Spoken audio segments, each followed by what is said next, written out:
साधना जब शुरू होती है, ध्यान जब शुरू होता है, तो पहले तुम सिर्फ कोलाहल में थे, 24 घंटे विचार चलते थे।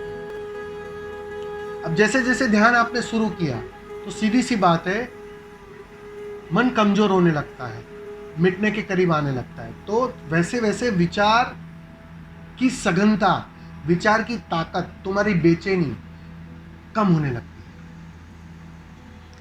अब उस रेफरेंस में जैसे जैसे, क्योंकि ये अनुभव पहली बार हो रहे हैं, तो उस रेफरेंस में काफी सारे अनुभव होते हैं।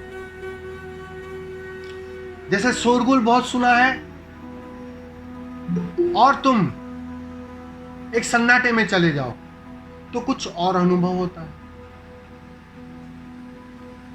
बहुत प्रकाश में हो, उजाले में हो, सूरज को देखा है और घर के भीतर आओ तो अंधेरा महसूस होगा, क्योंकि वो सूरज के प्रकाश का रेफरेंस है।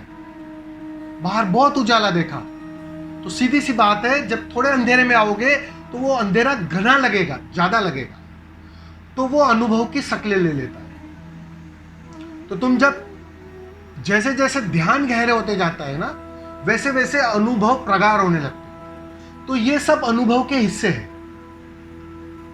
ये सत्य नहीं है, इस बात को समझ लेना।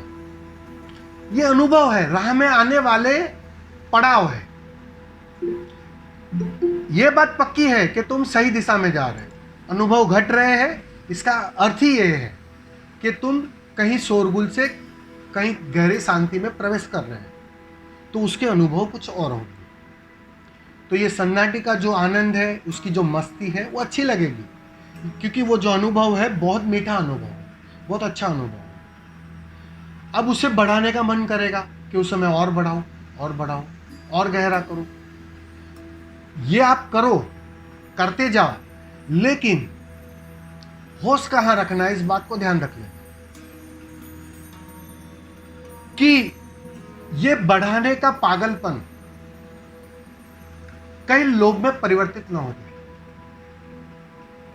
कहीं यही तुम्हारी दिशा ना बन जाए। पर्पस क्या था कि ध्यान के माध्यम से विचारों के पार जाना, मन के पार जाना, मन की मृत्यु को घटाना, वह पर्पस है। लेकिन मन की खूबी यह है, इस बात को हमेशा ध्यान रख लेना, सभी साधक के काम की बात है कि मन की खूबी यह है, जब मन थोड़ा मिटता है ना, थोड़े मिटने के करीब हो जाता है ना, तो उसे हवा पता चल जाती है कि भाई हवा किस ओर बह रही है। तो हवा के रुख के साथ वो अपना रुख बना लेता है, फिर वो इस अनुभव के साथ एसोसिएट हो जाता है और वहां लोभ करने लगता है, उसके साथ एसोसिएट करने लगता है, और उस लोभ के माध्यम से वो और ज्यादा की मांग खड़ी करता है।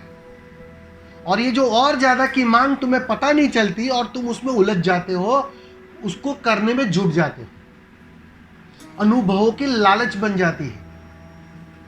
हालांकि अनुभव सिर्फ राह में आने वाले अनुभव मात्र थे, पड़ाव थे सिर्फ। उस पड़ाव को मंजिल समझने की गलती मत करना, मंजिल नहीं है ये। मंजिल तो तब आएगी जब तुम सारे अनुभवों के पार चले जाओ। अनुभव मात्र बचेंगे नहीं, क्योंकि अनुभव करने के लिए मन चाहिए। मन मिटेगा, यहां अनुभव गए, अनुभव बचेंगे नहीं। जब तक अनुभव है, कोई भी अनुभव हो, सवाल वो नहीं है अच्छे अच्छे हो या बुरे बुरे हो, अनुभव है तो मन अपना काम कर रहा है। इस बात की हमेशा ध्यान रखना। स्वामी जी, सीधी सी बात है कि जैसे जैसे ये ट्रांसफॉर्मेशन होता है तो अनुभव बढ़ेंगे, और इस अनुभव में रहने का दिल करेगा, रहो, अच्छी बात है, लेकिन इस बात को हमेशा ध्यान रख लेना कि उसमें उलझ मत जाना, उसमें फंस मत जाना। मन कोई ऐसा दाव ना फेंक दे कि तुम उस अनुभव के चक्कर में पड़ जाओ। ये मैं आखिरी उत्तर तुम्हें पहले दे रहा हूं, क्योंकि उस आखिरी उत्तर में मैंने ज्यादातर लोगों को फंसे हुए देखा है, आज भी फंसे हुए हैं। 40-40, 50-50 सालों से ध्यान करते हुए उस अनुभव के आनंद में इतने मशगूल है उस अनुभव में इतने रस ले रहे हैं कि जो पर्पस था उस अनुभव का वो चूक गया, कहीं वो कहीं गलत हो, मन जीत गया फिर से। बस इस बात का ध्यान रखना। जी सर। धन्यवाद।